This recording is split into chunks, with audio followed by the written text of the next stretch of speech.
நபிகள் நாயகம் ஸல்லல்லாஹு அலைஹி வஸல்லம் அவர்கள் கபறுகளை இடித்து தரைமட்டமாக்க சொன்னார்கள் என்று சொல்லி ஒரு ஹதீஸுக்கு பொய்யான அர்த்தம் வைத்து வழிகேடர்கள் மக்களை குழப்பிக் கொண்டிருக்கிறார்கள். இதுக்கு அவர்களுடைய முக்கியமான காரணம் என்னென்னா, மக்கள் தர்காவுக்கு போகிறாங்கல்ல, தர்காவில் போய் ஜியாரத்து செய்கிறாங்க, கபராளியருக்கு ஜியாரத்து செய்கிறாங்க.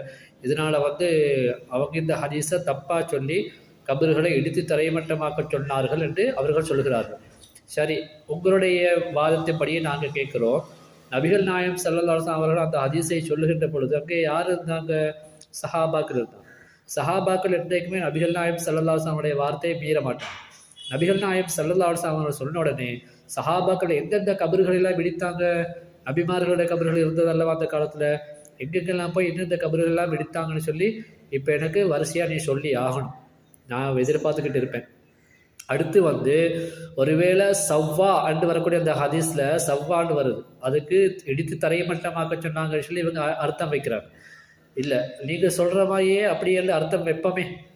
இடித்து தரைமட்டமாக்க சொன்னாங்கன்னு சொல்லி அர்த்தம் வச்சோம்னு சொன்னால் குர்ஆனில் அல்லாஹ் சொல்லுவான், சப்பி ஹிஸ்ம ரப்பிக்கல் அலா அல்லதி ஹலக ஃபஸவ்வா. அந்த அல்லதி ஹலக ஃபஸவ்வாக்கு அர்த்தம் ஹலக்க அவன் படைத்தான், ஃபஸவ்வா என்றதுக்கு நீங்கள் சொல்கிற மாதிரிக்கு அர்த்தம் வைத்தா என்ன வரும்?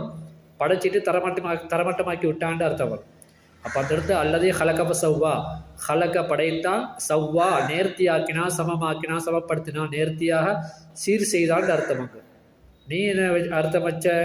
எடுத்து தரைமட்டமாக்கணும்னு அர்த்தம் வச்ச. அப்போ அல்லாவே எல்லாத்தையும் படைச்சிட்டு இடித்து தரமட்டமாக்கிட்டானோ? இப்போ உலகத்தில் ஒன்று, பூமியில் ஒன்றுமே இல்லை என்ன? அப்போ எவ்வளோ ஒரு பெரிய பொய்யை சொல்லி மக்களை குழப்பிக்கிட்டு இருக்க. அப்போ நபிகள் நாயகம் ஸல்லல்லாஹு அலைஹி அவர்கள் சொன்ன அந்த ஹதீஸுக்கு இடித்து தரைமட்டமாக்கினார்கள் என்று தான் அர்த்தம் என்று சொல்லியிருந்தா, சஹாபாக்களே அதை செய்யலை. அப்போ சஹாபாக்கள் செய்யாதோடனே நீ செய்ய போகிற. அப்போ சஹாபாக்கள் ரசூலுல்லாஹ்வுக்கு என்ன செய்யலை? வழிபடலை. நீ தான் என்ன செய்கிற? சஹாபாக்கள் வழிபடாத ஒரு வழிபாட்டை நபி ஸல்லல்லாஹு அலைஹி வஸல்லம் மீது காட்ட போகிற இல்லையா? எவ்வளோ பெரிய பொய்! நபிகள் நாயகம் ஸல்லல்லாஹு அலைஹி வஸல்லம் அவர்கள் சொன்னார்கள் அல்லவா, பிற்காலத்தில் ஒரு கூட்டம் வருவார்கள், அவர்கள் உங்களுடைய முன்னோர்கள் கேட்காத, முன்னோர்கள் சொல்லாத விஷயங்களெல்லாம் உங்களுக்கு சொல்லுவார்கள், உங்களை எச்சரிக்கிறேன், அவர்கள் உங்களை வழிகெடுத்தக்கூடாது என்று சொன்னாங்க.